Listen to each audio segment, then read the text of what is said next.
ជំរាបសួរពុកម៉ែបងប្អូនទាំងអស់គ្នារដូវកាលនេះគឺជារដូវកាលផ្លែគុយកំពុងតែសម្បូរហើយក៏តម្លៃចុះថោកដែរព្រោះថាពីមុនឡើយគឺតម្លៃគឺថ្លៃមែនទែន1គីឡូលុតដល់ 60000 តែឥឡូវចុះហើយអញ្ចឹងបងប្អូនណាដែលអត់បានសាកញ៉ាំអីឬមួយបងប្អូនណាដែលគាត់ចូលចិត្តគាត់អាចសាកទិញញ៉ាំឲ្យហើយអត់ទាន់ចុះថោកពីព្រោះថាផ្លែគុយនេះជាប្រភេទផ្លែឈើព្រៃអញ្ចឹងវាអត់មានច្រើនទេបងប្អូនវាមានតាមរដូវកាលអញ្ចឹងបងប្អូនណាដែលអត់ទាន់បានសាកញ៉ាំគឺអាចសាកញ៉ាំទិញញ៉ាំទៅទាន់ចុះថោកឥឡូវហ្នឹងតម្លៃឥឡូវនៅសល់ត្រឹមតែ 20000 ជាងឯងបងប្អូនយើងយកមកក្លុកអំបិលជីគឺរសជាតិជូរអែមឆ្ងាញ់មែនតើ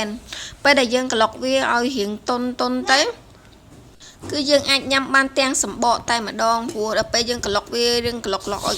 បើយើងមានកំប៉ុងអីយើងដាក់ក្លុកវាគឺធ្វើឲ្យសម្បកវាតុនញ៉ាំកាន់តែចូលជាតិឆ្ងាញ់សម្បកឡើងតុនតែម្ដងឥឡូវនេះយើងមកមើលពីវិធីសាស្ត្រក្រឡុកងាយបែបខ្ញុំណាព្រោះវិធីសាស្ត្របងប្អូនគឺមានផ្សេងគ្នានេះគឺជារបៀបធ្វើបែបខ្ញុំ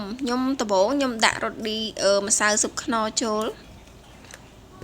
ម្សៅស៊ុបខ្នុរហើយខ្ញុំបន្ថែមអំបិលក្រួសបន្ថែមទៀតខ្ញុំអត់បានដាក់អំបិលម៉ត់ទេខ្ញុំប្រើអំបិលក្រួសបន្ទាប់មកខ្ញុំបានដាក់ប៊ីចេងបន្តិចហើយដាក់ម្ទេសខ្ញុំលាយមិចចូលគ្នាម្ទេសមានដូចជាម្ទេសអាចសាត់គឺអត់ដែរចោលទេព្រោះខ្ញុំចូលចិត្តរសជាតិម្ទេសអាចសាត់ហ្នឹងវាហឹរតែរបៀបហឹรงុំវាអត់ហឹររបៀបកាហាយរោលមាត់ទេហើយក៏ខ្ញុំដាក់ម្ទេសវែងនេះក្រហមនេះ3គ្រាប់ដែរដើម្បីយកពណ៌ឲ្យវារាងក្រហមស្អាតហើយបុកបញ្ចូលគ្នាសម្រាប់អំបិលបុកខ្ញុំគឺខ្ញុំបុកអត់ឲ្យសូវម៉ត់ពេកទេបើនៅរាងដុំអញ្ចឹងណាបងប្អូនទាំងម្ទេសទាំងអីបុករាងលុំអញ្ចឹងទៅខ្ញុំ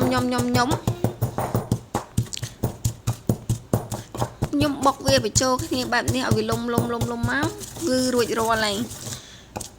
ហើយចាប់ផ្ដើមបើសិនតើបើយើងដាក់ចូលនៅក្នុងកំប៉ុងហ្នឹងហើយកន្លុកចូលតែម្ដង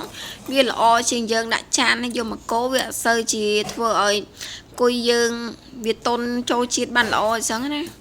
តែភាសាតែខ្ញុំមិនពេលនេះទៅក៏ខ្ញុំបានយកវាទៅដាក់នៅក្នុងកំប៉ុងហ្នឹងម្ដងទៀតដែរ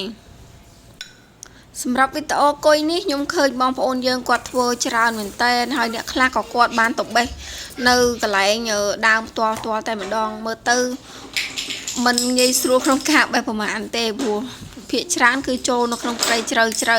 អញ្ចឹងបានគេលក់តម្លៃរៀងថ្លៃដោយសារតែពិបាកបេះហើយនៅក្នុងព្រៃជ្រៅតែមកដល់ខែនេះគឺតម្លៃគឺធ្លាក់ចុះថោកហើយផ្លែកទុំមើលទៅគឺល្អមែនតើឡើងលឿងពណ៌ទឹកក្រូចតែម្ដងគុយនេះគឺខ្ញុំទិញគឺអាក្នុងចាននេះគឺប្រហែលជាកន្លះគីឡូដោយសារតែខ្ញុំញ៉ាំអស់ខ្លះហើយចឹងសល់ខ្លះទៀតក៏ខ្ញុំយកមកក្លុកធ្វើជាវីដេអូដើម្បីទុកមើលលេងចឹងណាបងប្អូនដោយសារតែផ្លែគុយនេះបងប្អូនខ្លះគាត់ធ្លាប់ហូបតែអ្នកខ្លះគាត់អត់ធ្លាប់ហូបហើយក៏គាត់អត់ដែរស្គាល់ដែរព្រោះជាប្រភេទផ្លែឈើតាមតំបន់វាមិនមែនជាផ្លែឈើដែលដូចស្វាយដូចអីដែលមានគ្រប់ខេត្តក្រុងទេខេត្តមួយចំនួនគឺអ្នកខ្លះស្គាល់អ្នកខ្លះអត់ស្គាល់តែសម្រាប់ខ្ញុំគឺខ្ញុំទៅតែស្គាល់មករយៈក្រោយនឹងដែរទេពីមុនខ្ញុំអត់ដែរធ្លាប់ញ៉ាំផ្លែគុយនឹងដូចគ្នាខ្ញុំដាក់ពីលើដាក់អំបិលដាក់ពីលើវាតែម្ដងបើសិនជាយើងដាក់នៅក្នុងកំប៉ុងហើយក្លុកល្អជាងដូចខ្ញុំបញ្ជាក់ពីដើមនឹងអញ្ចឹងសម្រាប់ស្ករសខ្ញុំដាក់នៅក្រោយគេថែមខ្ញុំដាក់រៀងច្រើនដែរប្រហែលជាមួយស្លាបព្រាកាហ្វេកន្លះរោយពីលើហើយយើងកូរច្បល់វាយូរបន្តិចមកព្រោះខ្ញុំកូរនៅក្នុងនេះរៀងរយៈពេលខ្លីតែជាក់ស្ដែងខ្ញុំកូររៀងយូរដែរដោយសារតែខ្ញុំដាក់នៅក្នុងចានអញ្ចឹងវាពិបាកក្នុងការកូរក្លុកវាអញ្ចឹងណាបងប្អូនអញ្ចឹងកូររៀងយូរហើយកាត់អញ្ចឹងណាឥឡូវមកដល់កន្លែងភ្លុកហើយយកមកមុខកន្លែងមើលមើលទៅឃើញពណ៌គឺស្រស់ស្អាតមែនតែនឡើងនេះតែម្ដងណាបងប្អូនឡើងពណ៌ទឹកក្រូចពណ៌មានក្រហមឯងរបៀបពណ៌ទឹកក្រូចណាតំណងមែនតែនខ្ញុំចូលចិត្តពណ៌ហ្នឹងស្រាប់ផងមើលទៅឃើញស្រស់ស្អាតទាំងពណ៌ទាំងរសជាតិជូរអែមឆ្ងាញ់តែម្ដង Mà không biết ô nhưng mà toàn ở ba nhằm tê tại đang rút chết môn được sao tại nhóm nhằm áp bẹ cái đá hơi sao bẹ cái đá có chọn vô mà thua videoนี่โกนโปรยมตั้งขังกราวเนี่ยทมเหม็นแตนนังโกนี่โกนตีมวยคือจังปันยมบาดอัน